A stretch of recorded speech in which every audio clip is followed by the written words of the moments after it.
Hello friends, how are you? I am GR Kumawat. You are most welcome in this online classes at YouTube channel and Facebook page GR Kumawat Sir English Tutor. In last lecture we have discussion about present indefinite tense and uses of first verb.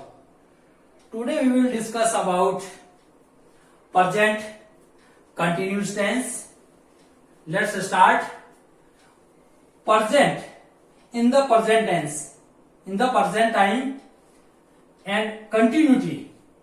जहां पर present time है, जहां continuity होती है किसी work में, किसी job में, किसी काम में जो कंटिन्यूटी होती है उसमें हम कंटिन्यूस फॉर्म का यूज करते हैं। और कंटिन्यूस फॉर्म होती है वो वर्ब की फर्स्ट फॉर्म के साथ में आईएनजी लगती है। वर्ब की फर्स्ट फॉर्म के साथ में आईएनजी लगती है और इसको हम कहते हैं वर्ब की फोर्थ फॉर्म। कौन सी फॉर्म? वर्ब की फोर्थ फॉर्म कहते हैं। अब प्रेजेंट कंटिन्यूस इस टेंस में जो काम वर्तमान समय में चल रहा है, कंटिन्यू है, काम कब स्टार्ट हुआ, कब खत्म होगा, वी डोंट नो, उसके बारे में हम नहीं जानते, लेकिन इतना जानते हैं कि काम वर्तमान समय में जारी है। इस प्रकार के जो वाक्य होते हैं उसमें हम कंटिन्यूस टेंस का यूज करते हैं और वो होते हैं प्रोग्रेसिव काम होते हैं, ऑनगोइंग होते हैं, कंटिन्यूस होते हैं। इस प्रकार के जो वाक्य होते हैं उसकी हिंदी पहचान जो रहती है, इस प्रकार के जो हिंदी के वाक्य होते हैं उस प्रकार के हिंदी के वाक्यों के अंत में रहा है, रहे हैं, रही है, रहा हूं, रही हूं, इस प्रकार के शब्द आते हैं। जैसे मैं खेल रहा हूं, मैं खेल रहा हूं। अब ये रहा हूं कंटिन्यूस है, कंटिन्यूटी का भाव है और प्रेजेंट टाइम में, तो इसमें हम कंटिन्यूस फॉर्म का यूज करेंगे वर्ब की फर्स्ट फॉर्म के साथ में आईएनजी। अब इसकी पहचान हो गई, इसके बाद में हम इसको इंग्लिश में किस प्रकार से सेंटेंस स्ट्रक्ट करेंगे। तो अफर्मेटिव सेंटेंस क्योंकि हमने पहले पढ़ा है, तो हम affirmative sentence, negative sentence, interrogative sentence और इंट्रोनेगेटिव सेंटेंस और इंपेरेटिव सेंटेंस, इस प्रकार से हम चलेंगे। अब सेंटेंस स्ट्रक्चर देखते हैं। तो अफर्मेटिव सेंटेंस में सबसे पहले इस टेंस में क्या आएगा? सब्जेक्ट आएगा और उसके साथ में इज, आर और एम का प्रयोग होगा। या तो इज का होगा या आर का होगा या एम का होगा सब्जेक्ट के अनुसार। और उसके साथ में वर्ब की फोर्थ फॉर्म। वर्ब की फोर्थ फॉर्म का मतलब वर्ब की फर्स्ट फॉर्म के साथ में आईएनजी और ऑब्जेक्ट का यूज होता है। अब इज किसके साथ होगा, आर किसके साथ होगा और एम किसके साथ? इज का प्रयोग ही या सी या इट या फिर सिंगुलर नाउन सब्जेक्ट के रूप में होगा तो उनके साथ में इज का प्रयोग होगा। अगर सब्जेक्ट के रूप में वी होगा, यू होगा, दे होगा या फिर कोई प्लूरल नाउन होगा तो वर्ब के बाद में, सब्जेक्ट के बाद में किसका प्रयोग करेंगे? आर का प्रयोग करेंगे। और सब्जेक्ट के रूप में अगर आई का प्रयोग हुआ है तो हम प्रेजेंट कंटिन्यूस टेंस में किसका प्रयोग करेंगे? एम का प्रयोग करेंगे हेल्पिंग वर्ब के रूप में। और ये प्रेजेंट टेंस की जो बी वर्ब है, जो कि हमने बी वर्ब में पढ़ा था। अब हम इसमें देखते हैं अफर्मेटिव सेंटेंस का एक सेंटेंस देखते हैं कि कैसे बनता है। जैसे मैं खेल रहा हूं, तो मैं के साथ, मैं मतलब आई, अब आई के साथ में क्या आएगा? आई के साथ में एम आएगा, तो आई एम। और फिर वर्ब क्या है, एक्शन क्या है? प्ले है, तो इसके साथ में वर्ब कौन सी आएगी? फोर्थ वर्ब आएगी। और इस प्रकार से आई एम प्लेइंग। अब इसी सेंटेंस को नेगेटिव बनाना है, नेगेटिव बनाना है तो I am not playing, I am not playing, यानी नॉट थर्ड पोजीशन पे बैठेगा। अब इसका फॉर्मूला कैसे बनेगा नेगेटिव सेंटेंस का? नेगेटिव सेंटेंस, नेगेटिव सेंटेंस का जो फॉर्मूला बनेगा वो सब्जेक्ट होगा, फिर क्या होगा?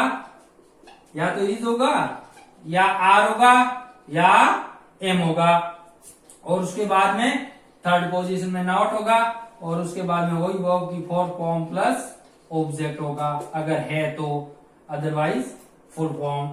और इसी सेंटेंस का अगर क्या बनाना है इंट्रोगेटिव, तो सबसे पहले क्या आएगा, am I playing, am I playing, क्या मैं खेल रहा हूं। ध्यान रखना जब आई अकेला यूज होता है तो वो हमेशा कैपिटल लिखा जाता है, इस बात का भी साथ में ध्यान रखें। तो एम आई प्लेइंग।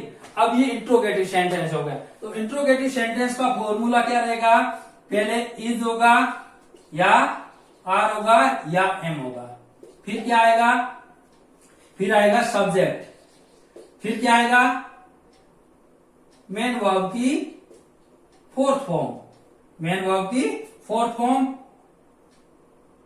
फिर क्या होगा अगर अदर वर्ड है ऑब्जेक्ट है तो, और फिर होगा इंट्रोगेटिव साइन। अब इसी सेंटेंस को इंट्रोनेगेटिव बनाना तो क्या करना पड़ेगा, एम आई नॉट प्लेइंग, क्या मैं नहीं खेल रहा हूं, यानी ये नेगेटिव ये इंट्रोगेटिव, और अब इंट्रोनेगेटिव। इंट्रोनेगेटिव में क्या होगा, या तो इज होगा या आर होगा या एम होगा। अब उसके बाद में नोट का भाग आएगा, और उसके बाद में सब्जेक्ट आएगा, ये subject plus note plus verb की फोर्थ फॉर्म, और फिर इंट्रोगेटिव साइन। तो हेल्पिंग वर्ब आ गई एम, फिर उसके बाद में आई, फिर नोट, फिर मेन वर्ब की फोर्थ फॉर्म। कुछ और एग्जांपल लेते हैं, जैसे वे मैदान में दौड़ रहे हैं, प्रेजेंट कंटिन्यूज है, और इसमें हमने देखा कि वर्ब की फोर्थ फॉर्म यूज होगी और हेल्पिंग वर्ब के रूप में इज आर एम का।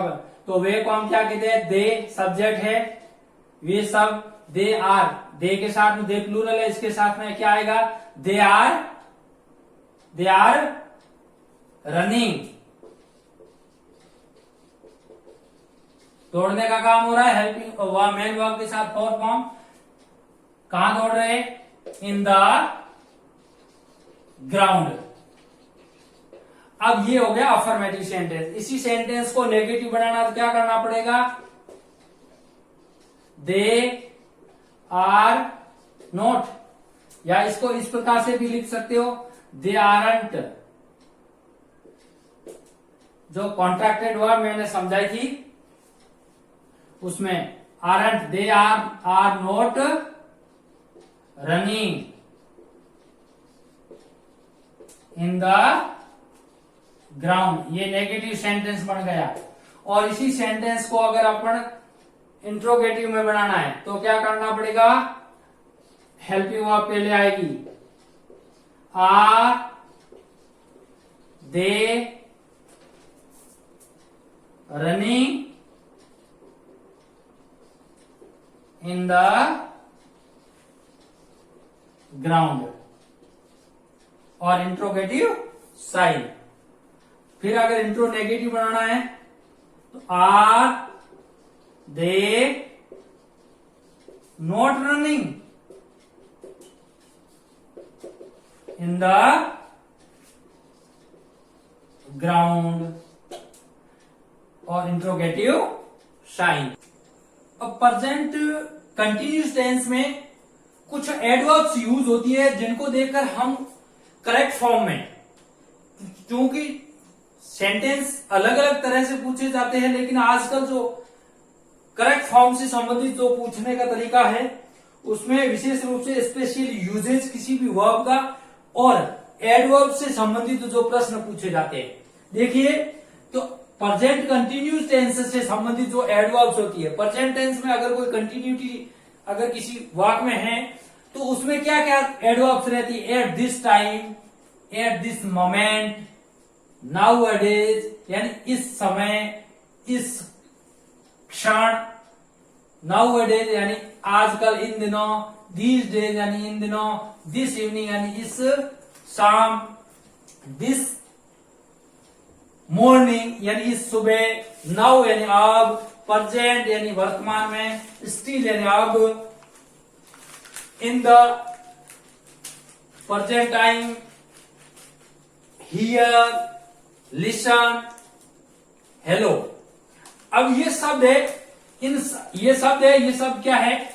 एडवर्बियल शब्द है, यानी कि जैसे टाउन से प्लूरल है, इनटू सिटीज दीज डेज। अब ये दीज डेज आजकल या इन दिनों क्या हो रहा है कि टाउन से वो किस में कन्वर्ट हो रहे हैं? शहरों में बदल रहे हैं। तो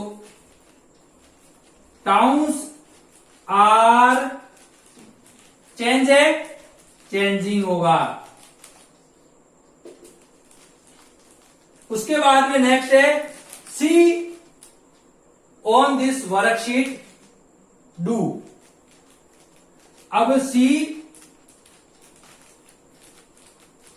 डू ऑन दिस सीट, इस सीट पर काम कर रहा कौन? वह काम कर रही है। अब डू आया है on this worksheet at this time या एट दिस मोमेंट। अब इसमें डू आ जाएगा। तो इज, अब सब्जेक्ट सिंगुलर है तो उसके साथ में इज आएगा, is doing.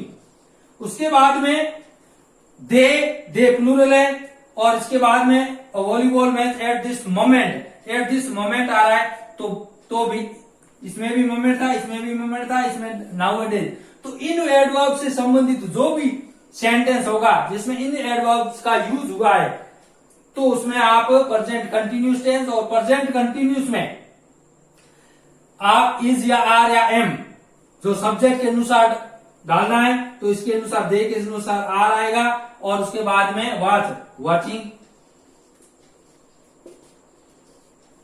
Next, Rohit save money to buy new bicycle. Nowadays, यहां पर लिख दो भले, नाउ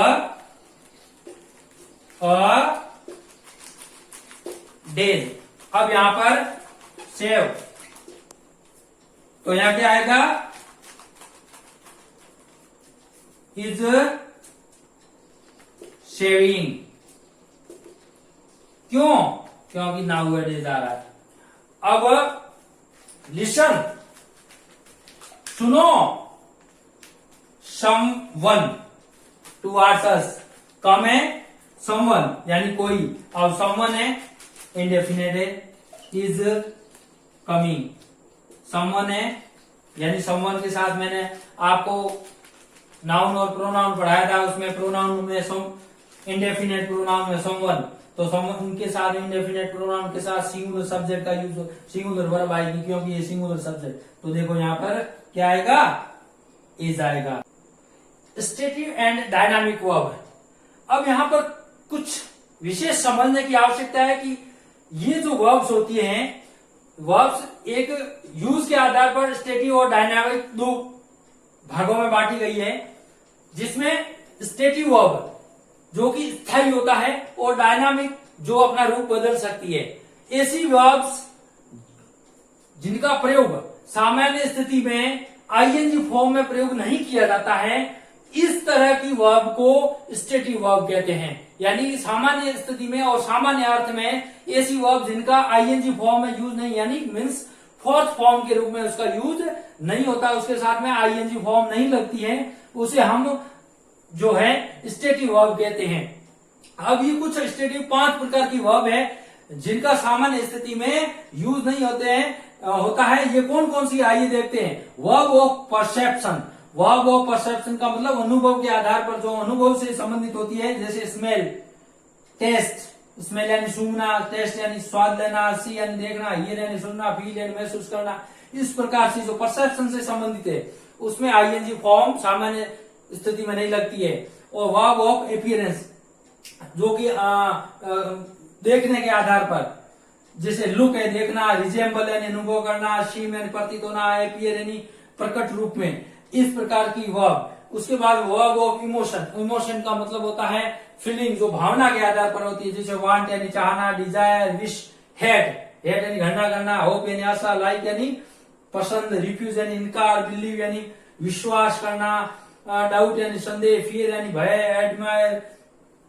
एडमायर यानी प्रशंसा करना, एडोर यानी आदर की भावना होना, सम्मान होना, और डिटेस्ट का मतलब घृणा होता है। ये जो है वर्ब ऑफ इमोशन से संबंधित है। और उसके बाद में कुछ वर्ब्स होती है जो थिंकिंग से संबंधित होती है, जैसे थिंक है, सपोज है, यानी थिंक यानी सोचना, सपोज यानी मानना, एग्री यानी सहमत, कंसीडर यानी मान लेना, ट्रस्ट यानी विश्वास, रिमेम्बर याद करना, फॉरगेट यानी भूलना, नो यानी जानना, अंडरस्टैंड, रियलाइज यानी महसूस, रिकलेक्ट यानी जो मनोवर्ती को रिकलेक्ट करना। और उसके बाद में वर्ब ऑफ पजेशन यानी अधिकार से, जैसे बिलोंग से संबंधित, ओवन, पजेज, हैव यानी पास होना, कंटेन यानी से संबंधित होना।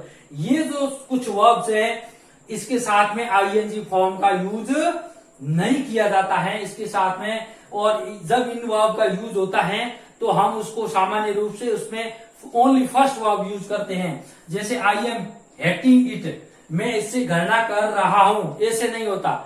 इसको ये जो है ये गलत है। इसका शुद्ध जो होगा वो होगा आई हेट इट, मैं इससे घृणा करता हूं। फिर उसके बाद में आई एम थिंकिंग, मैं सोच रहा हूं, मैं सोच नहीं रहा हूं, मैं सोचता हूं, तो आई थिंक होगा। इसका शुद्ध सेंटेंस ऐसे होगा, I am believing in God, मैं भगवान में विश्वास कर रहा हूं, नहीं भगवान विश्वास करता हूं, तो आई बिलीव इन गॉड, ऐसे होगा। उसके बाद में आई एम लविंग हर, मैं उससे प्यार कर रहा हूं, नहीं, this is wrong sentence, this is verb of related to stative verb, यानी ये जो है ये स्टेटिव वर्ब है। अब इस स्टेटिव वर्ब में इसका सामान्य अर्थ में इसमें आईएनजी फॉर्म नहीं लगती है, इसलिए आई एम लविंग हर नहीं होगा, आई लव हर होगा, आई लव हर होगा। अब सामान्य स्थिति में तो इनका यूज नहीं किया जाता है, लेकिन स्पेशल जब इनका मीनिंग निकलता है, जब स्पेशल मीनिंग निकलती है तब इनके साथ में इनका कंटिन्यूस फॉर्म में यूज किया जाता है। ध्यान रखना, जब इसका स्पेशल मीनिंग निकलता है, स्पेशल जब इनका यूजेज होता है तो इसमें नोट में डाल दो, लेकिन जब इन वर्ब्स का विशेष अर्थ निकलता है, विशेष अर्थ होने पर आईएनजी फॉर्म में यूज होता है। देखिए कैसे होता है, इसको समझने की जरूरत है। जैसे the dog is smelling, the dog is smelling the pocket, the dog is smelling the pocket of food. अब यहां पर जो डॉग है वो स्मेलिंग नहीं कर रहा है, सूंघ नहीं रहा है, उसकी जांच कर रहा है। कोई फूड का जो पकेट है उस पकेट की क्या कर रहा है, जांच कर रहा है। यहां विशेष मीनिंग है, इस कारण से यहां पे क्या होगा, इस स्मेल का आईएनजी फॉर्म में यूज हो रहा है। अब जैसे सेकेंड एग्जांपल देख लीजिए, the doctor is feeling the pulse of the patient. अब यहां पर देखिए, डॉक्टर है उस एक विशेष पेशेंट की पल्स, पल्स यानी नब्ज को क्या कर रहा है, फीलिंग यानी महसूस नहीं कर रहा है, जांच कर रहा है। यहाँ विशेष मीनिंग है, इस कारण से फील के साथ फीलिंग नहीं आए, फील नहीं होकर के विशेष मीनिंग होने के कारण यानी जांच करने के संबंध में होने के कारण इसका जो है आईएनजी फॉर्म में यूज हो रहा है। अगला और एग्जांपल है, जैसे द जज इज हियरिंग आवर केस। जज है, हमारा केस सुनवाई कर रहा है। यहां पर हियरिंग यानी सुन नहीं रहा है, यहां हियरिंग का मतलब सुनना नहीं है, सुनवाई करना। क्या? सुनवाई करना, सुनवाई करना। और यहां सुनवाई कर रहा है जज, विशेष मीनिंग, यहां विशेष प्रयोजन में अर्थ हो रहा है, इस कारण से इसका तो ध्यान रखना कि स्टेटिव वर्ब है जो मैंने आपको बताई, इस स्टेटिव वर्ब का विशेष मीनिंग निकलने पर ही इसका कंटिन्यूस फॉर्म में यूज होता है। Thank you for watching video. अभी तक आपने सब्सक्राइब नहीं किया है तो request to all of you to subscribe the channel and share it and refer to your friends. Thank you for watching video. See you.